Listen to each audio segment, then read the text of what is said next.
a PE ratio, quite simply, is the price of a stock divided by the earnings per share of the company. So what it tells you is that, the price that you're paying relative to each dollar that a company earns. So it's a measure of value of a company. So a low PE ratio indicates that you're getting a good deal. It means that it is undervalued if you're comparing it to its peers, and its peers have a higher PE ratio.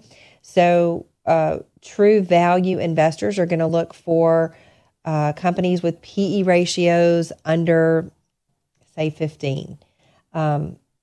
What's a good or bad PE ratio? Well, that is very, very hotly debated. And it's also going to vary industry to industry. So, for example, you may be able to find some companies with decent PE ratios in utilities. But if you're comparing, say, a utility company to a technology company, especially a technology company that may be seeing a lot of success, maybe seeing good sales, but maybe they have negative earnings because they're still in a really aggressive growth phase, you're going to see some really high PE ratios.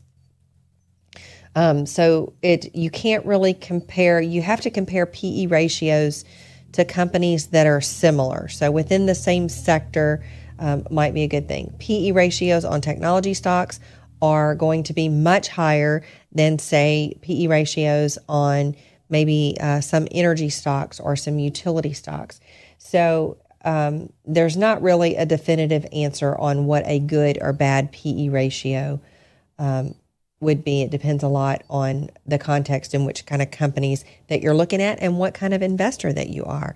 There are some analysts that really think that, I'm okay with a really high PE as long as a company is seeing increases to their earnings, increases to their revenues, increases to their sales, increases to their profit margins if they're under accumulation.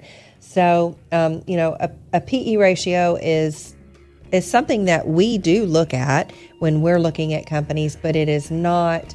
It is certainly not the single factor.